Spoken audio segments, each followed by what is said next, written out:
네, 이어서 모음자의 창제 원리 학습지 3쪽 보세요. 3쪽. 자, 모음자는 하늘, 땅, 사람, 즉 천지인이죠.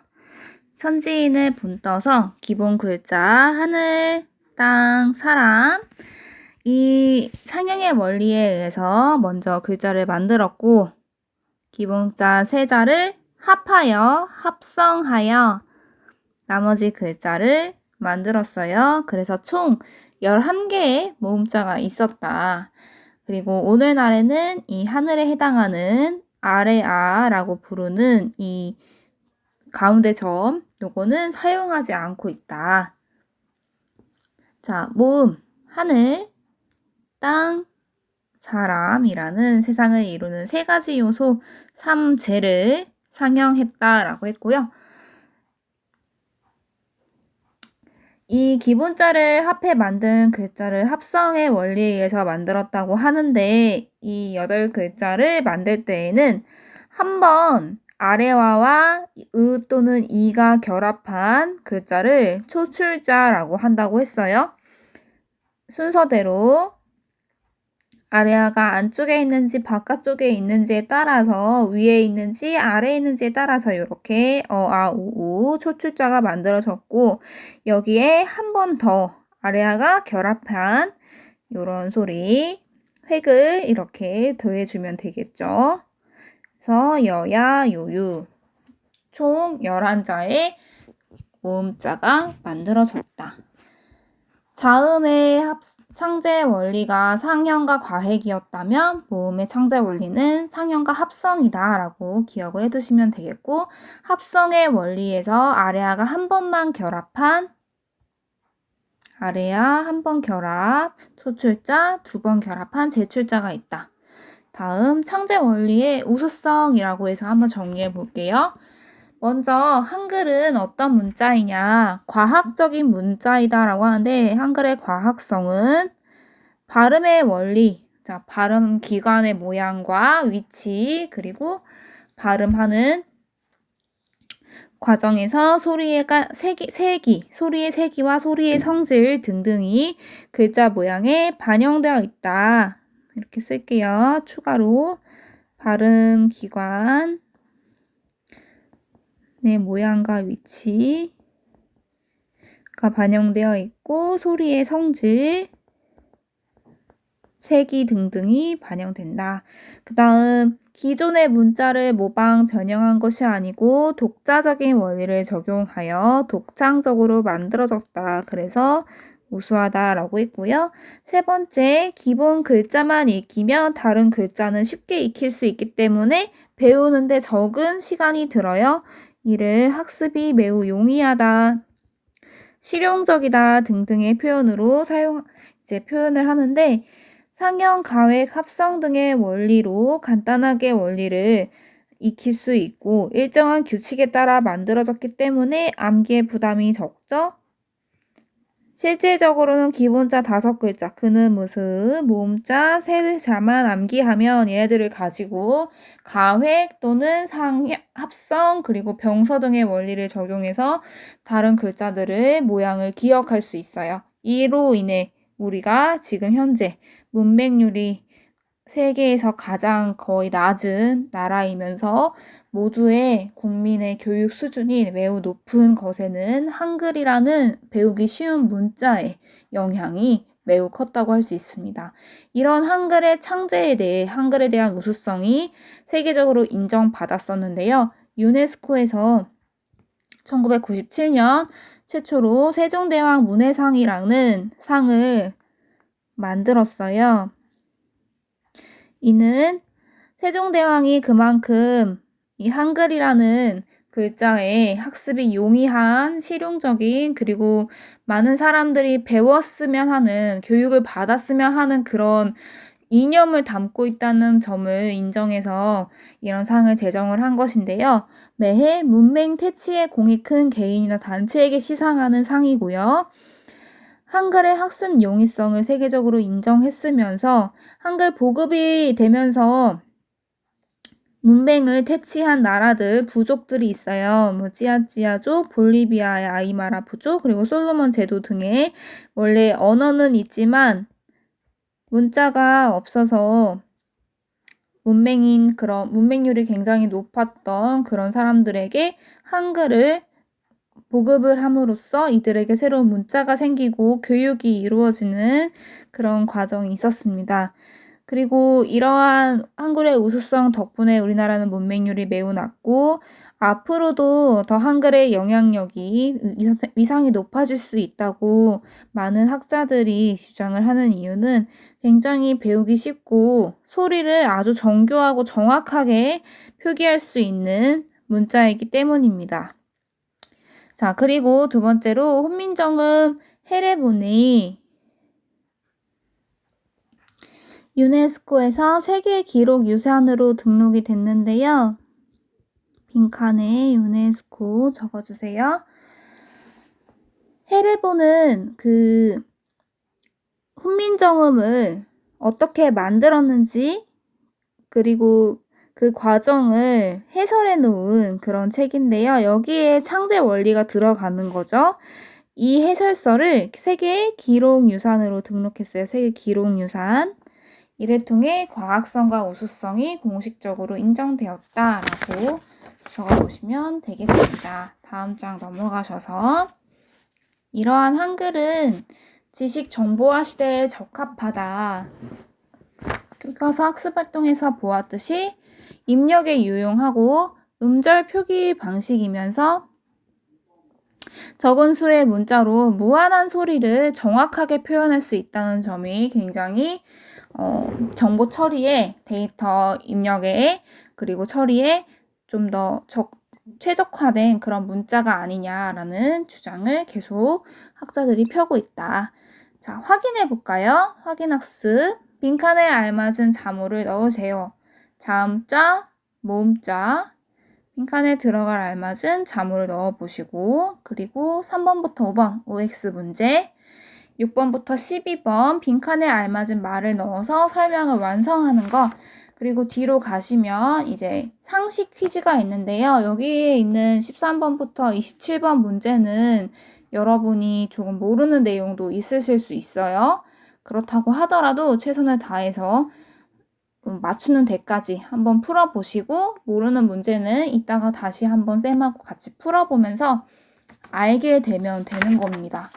그리고 맞춤법 퀴즈 이렇게 몇 문제 이렇게 넣어봤는데요. 왼쪽 오른쪽에서 맞는 표현에다가 동그라미를 쳐주시면 되겠어요. 잠깐 풀 시간을 갖고 그 다음에 다시 문제를 같이 풀어보며 복습하겠습니다.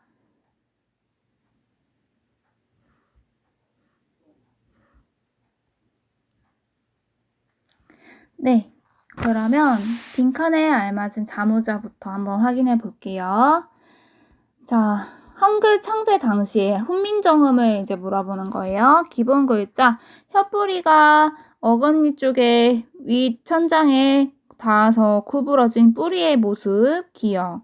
혀끝이 윗잇몸에 닿는 모습, 입술의 모습, 그리고 이와 잇몸, 그리고 목구멍, 그는 모습, 여기다가 획을 더해서 만들어진 글자.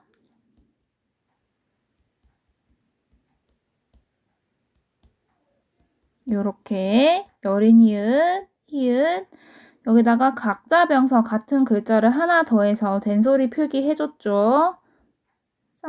쌍기역, 쌍디귿, 쌍비읍, 쌍시오, 쌍지읒, 그리고 지금은 없지만 히읗도 쌍히읗이 있었다는 거 좀 알아두시고 여기 여린 히읗 이런 것들 별표 친 것은 지금과는 다른 존재하지 않는 그런 문자니까 한번 더 확인해 주시고 그다음에 모음자 상형에 의해서 천지인 아래야 의이 만들어지고요. 초출자 순서대로 합성의 원리에 의해서 이렇게 순서대로 더해주시면 됩니다. 획을 이렇게 해서 총 11자 만들어졌죠.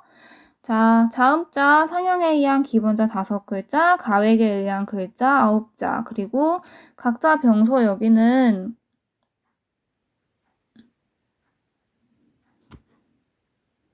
아이고 선생님이 지금 여기다가 이체자를 포함을 안 했네.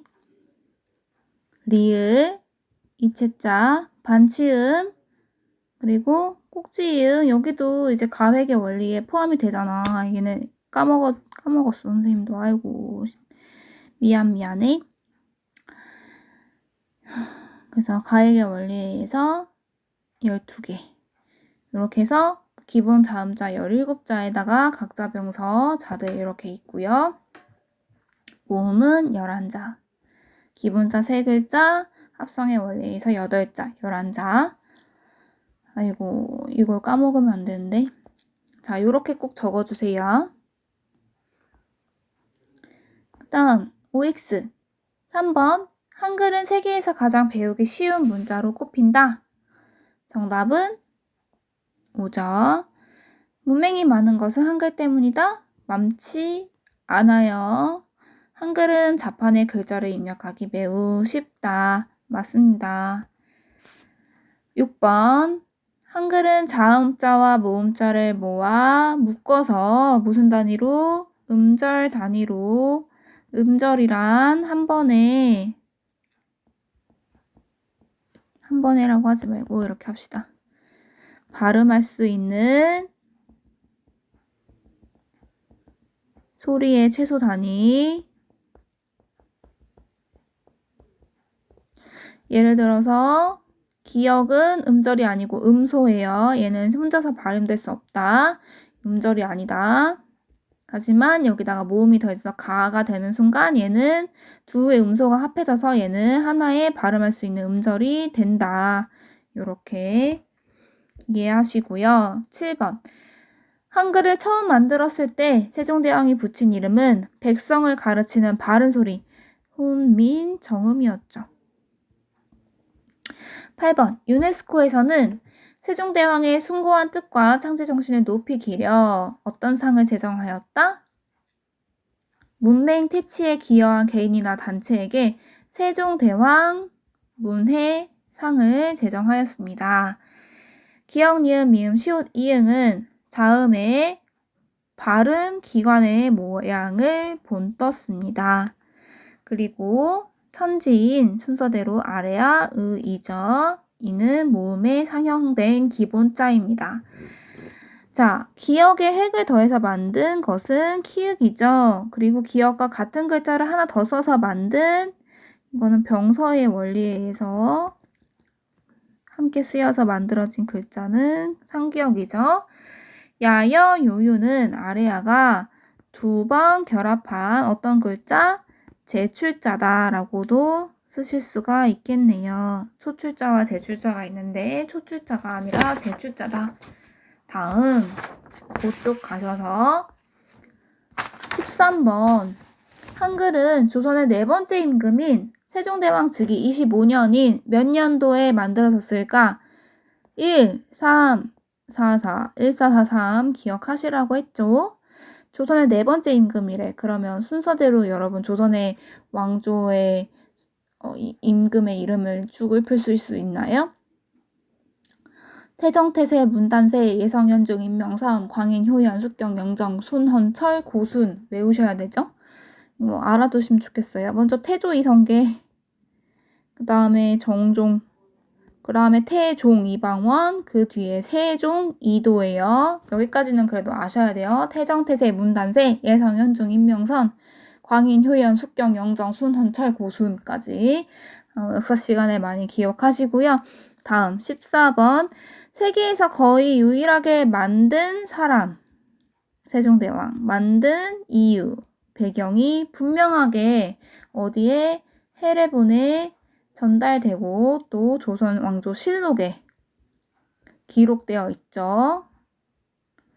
15번 창제 당시 기본 자모자는 총 몇 자였나요? 자음 17, 모음 11, 28자였으나 현재는 몇 자만 사용된다? 24자만 사용된다. 그러면 지금은 사용되지 않는 기본자에는 무엇이 있는가?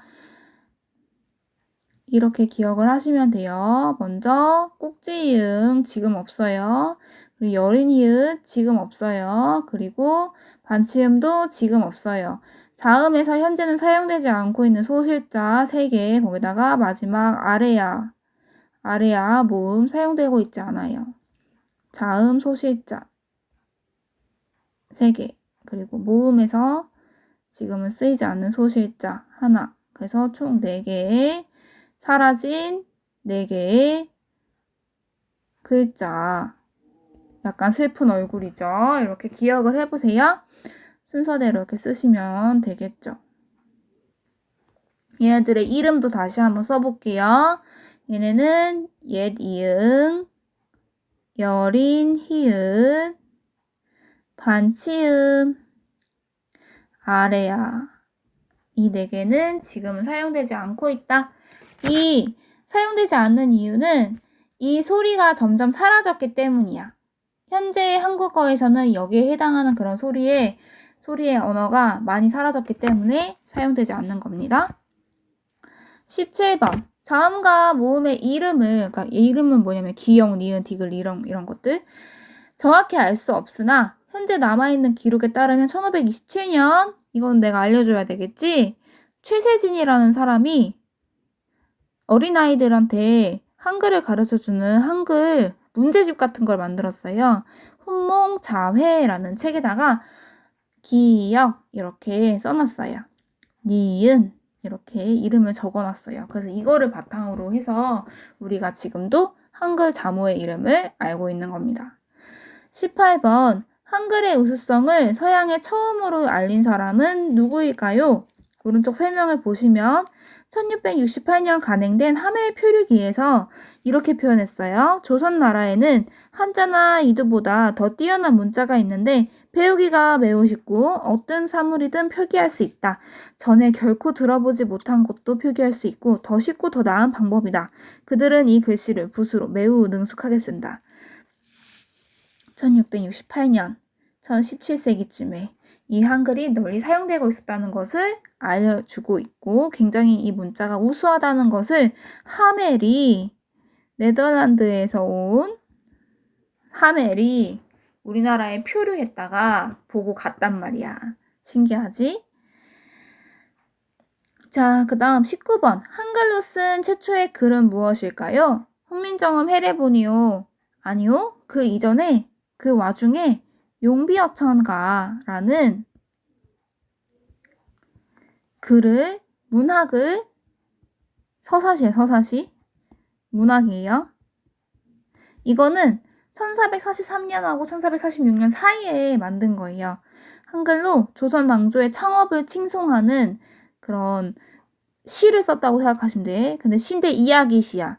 어떤 이야기냐면 영웅적인 우리 조상님들, 그러니까 이성계, 이방과 이방원까지 조선 왕조를 창업하는 과정에서 이 위대한 임금님들의 영웅담을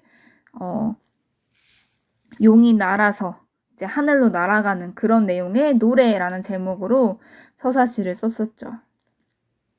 그러니까 이 한글이라는 것이 만들어지고 용비어천가가 쓰여지고 한 것은 조선의 4대이니까 초기죠, 초기. 조선 초기에 이 새로운 나라가 세워지고 앞으로 얼마나 크고 멋진 나라로 나아갈 것인가 하는 그런 희망이 가득 차 있고 미래에 대한 목표와 전망, 의지가 가득 차 있던 그런 세종대왕의 야망이 숨어 있는 그런 프로젝트라고 생각하시면 되겠습니다.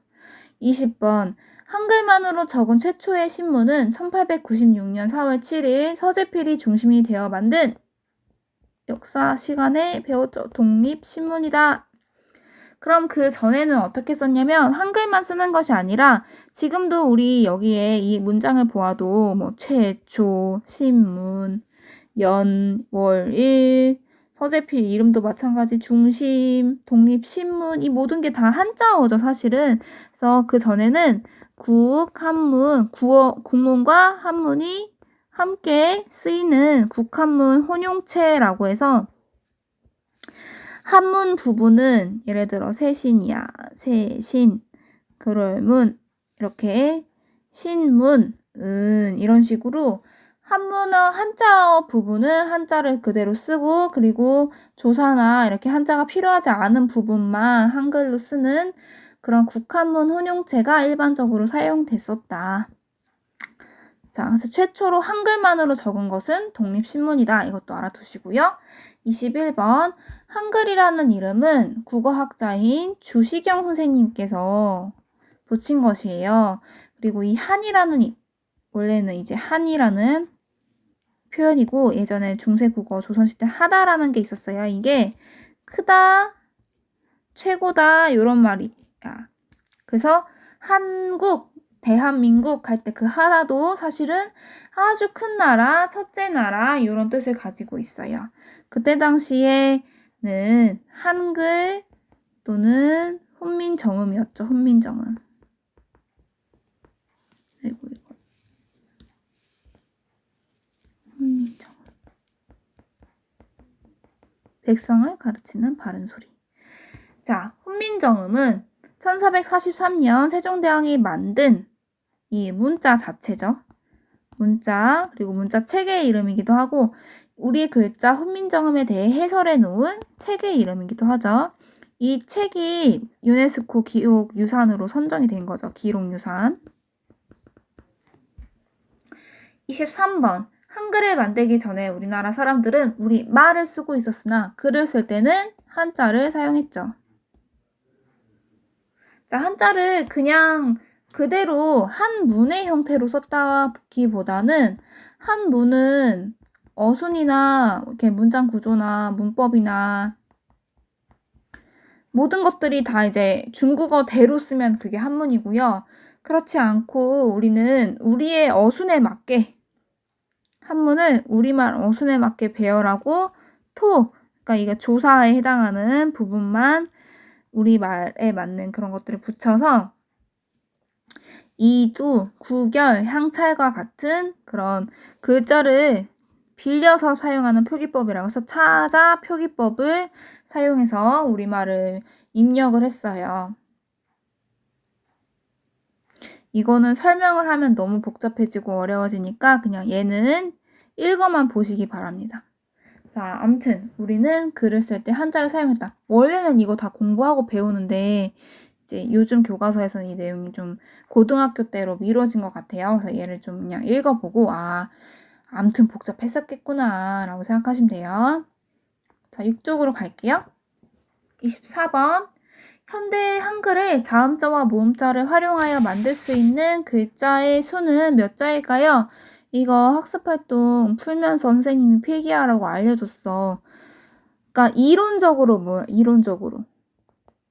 실제로 다 있는 글자고 발음할 수 있는 글자라고 생각하지 말고 이론적으로는 초성의 현대의 모든 자음이 19개 뜨뜨푸트스 합쳐서 그리고 모든 모음, 중성 모음에 들어가는 거 21개 이중모음 다 합쳐서 그리고 종성에는 이 19자에다가 겹자음에다가 그리고 아무것도 종성 끝소리가 없는 경우까지 합쳐서 28개 가지수가 나온다고 했어요.